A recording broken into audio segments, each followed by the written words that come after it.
Welcome to Nebraskanomics, where we help Nebraskans remove barriers to opportunity with policy research and legislative advice. I'm your host, Jim Vogel, CEO of the Platt Institute, a Nebraska-based think tank promoting policies that make it easier to get a good job, start a business, and help Nebraskans keep more of what they earn. If you want more economic freedom in Nebraska, then let's get started. My guest today is Tom Yamachika, the tax man from the Tax Foundation of Hawaii. Aloha, Tom. Glad to be here, Jim.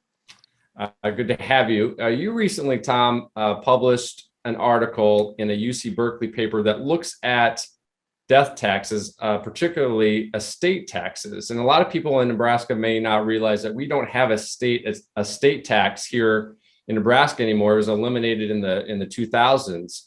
But in the recent paper, you said that if Nebraska would reinstate an estate tax, we might actually lose more tax revenue as a consequence.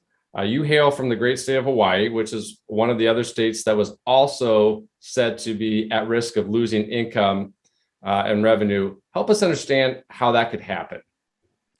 Well, what the study did is it followed what they call the Fortune 400, or some of the wealthiest individuals in the country, as measured by Fortune magazine.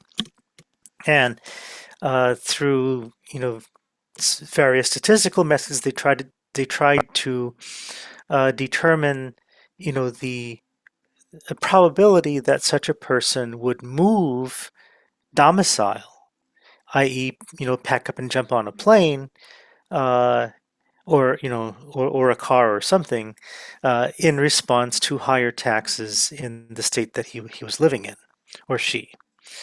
And what they found is that there is a cost for a state that increases its estate tax rate in the form of not only not getting the estate tax revenue, but also losing the revenue it presently gets from such things as income tax, sales tax, liquor tax, whatever else that person may buy, these consumption-based taxes.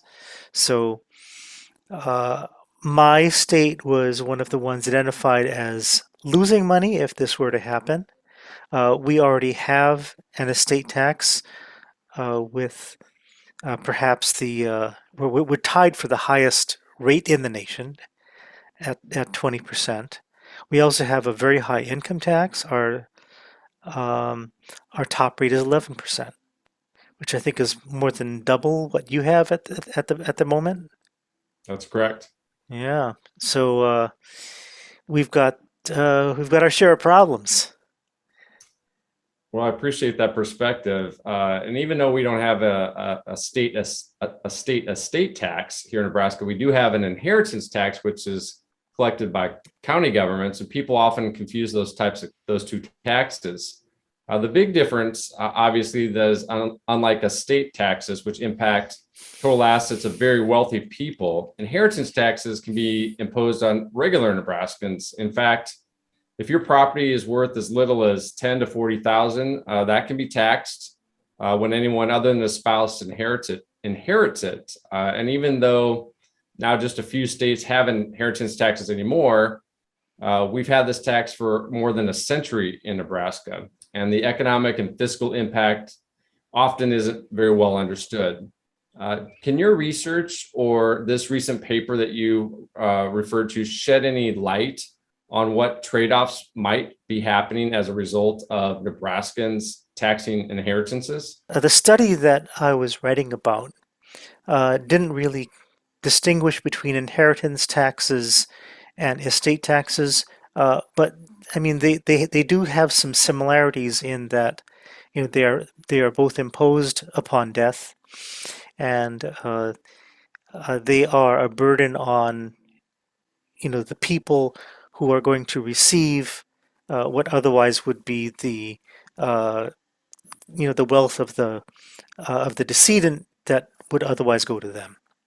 So there's a tax burden on that, whether it's tax to the decedent or tax to the receiver. Um, it's, I think, economically, very similar. Now, what the study did was it measured a couple of different things, or it tried to, and that is the impact of imposing a tax only on very, very wealthy individuals, the so-called billionaires tax, and it then measured a broader base of people, but still uh, in the Fortune 400. What the study didn't do was it didn't measure the behavior of average citizens, which may or may not be different from what the wealthier persons do. You know, maybe um, uh, wealthier people have uh, more proclivity to move out somewhere else if they don't find the tax environment to their liking, because they have more assets to jump on a plane or other mode of transportation and pick up the family and move it somewhere else. Um, but by the same token, what the study did was it took the narrow base tax and the broad base tax, and and at least for us, we've got the same conclusions out of it. The tax would still lose money. I always enjoy having tax experts from other states on to see what's working in your state and what isn't. So let's shift now to a different type of tax. And people may not know this, but Hawaii is sort of unique for having a very broad-based consumption tax known as the general excise tax, or the GET. It's not really a true sales tax from what I understand, but right now there's a lot of conversation in Nebraska about how to broaden our own sales tax system to enable tax reforms. So what lessons can be taken from Hawaii's experience with the GET? Well, I think one thing that I have been saying about our GET, or GET as you call it, is that it's perversely fair. And the reason why I say that is because it's applied to all kinds of stuff, like services. It's applied to royalties. It's applied to interest. Um, many, many things that uh, traditional sales taxes typically don't reach. And, there's an argument to be made that the fact that traditional sales taxes don't hit services, for example, or royalties, gives the services sector or the licensing sectors of the economy a leg up over, sales of tangible personal property, which, because of the differential treatment, could be seen as unfair. And it turns out that when you broaden the base, you can make the nominal rate smaller and still generate lots of money. So we have a nominal rate of 4%, and we generate from that tax, with our small size, about $6 billion a year. To, to do the same thing with a conventional sales tax would require a nominal rate of 10 or 11%, or if we exempted food, maybe 14%. So you can get a lot of mileage out of broadening the base.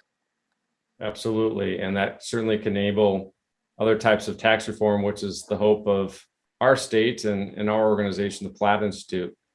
All right, your state obviously is a paradise, Tom, and a lot of Nebraskans would figure we can't compete with other states that offer natural features like Hawaii that we just don't have. And yet, both of our states actually struggle with domestic outmigration. Our populations are growing because of immigration and local birth rates, but not because people are actually moving here from other states. As someone engaged in the state policy arena, what insights do you draw from that landscape that I just described? Well, I don't think our experiences are that different. Both of our states are in competition, and they're in competition for people. We have certain things that you don't have, and then you have certain things that we don't have. like we have natural resources and a better health environment, but there's a price for it. Those who come here to live know that there is, what has been, termed by some authors, not me, a price of paradise in terms of, higher and broader taxes, among other things. I mean, there are other uh, uh, disincentives to um, let's say personal freedom or economic freedom. We have more regulation. We have lots of things that people with different kinds of political philosophies may disagree with. We have financial burdens, of course, in terms of regulation, licensing, user fees, and that kind of thing. And both of us are struggling with out migration, so both of us are losing the fight.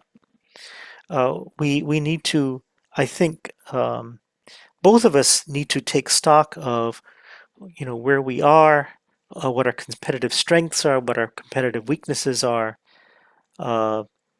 where and we do need to compete for people because otherwise who's going to pay the darn tax, right? A government costs money, and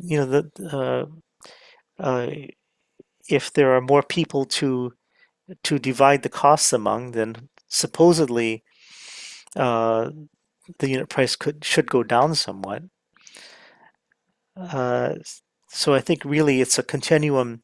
It's a competitive continuum that both of us are experiencing, and that's what we have to deal with. Do you believe through your experience and your research that there's a correlation between a state's tax structure and the net migration of population? We do think so. I have a colleague in another nonprofit who has been assiduously keeping track of people who have outmigrated, and he's been talking to them and getting their stories. And a lot of them say the same thing over and over again, which is, geez, we just couldn't afford to make ends meet. It's no fun to, live in a nice place if you got to do it by taking 2 or 3 jobs just to stay afloat. Well, Tom, this has been a great discussion. I appreciate you joining us today on our episode of Nebraskanomics, and I hope things are well in your beautiful state of Hawaii. I hope you're the same for you in the great state of Nebraska. Thank you so much for having me on. Thank you for listening to today's episode. If you want more economic freedom in Nebraska, please visit platteinstitute.org to make a donation to help fund our research and advocacy. Or you can subscribe to our newsletter and learn about today's most important issues facing Nebraskans. It's time to stop the status quo. Let's remove economic barriers and make Nebraskans proud.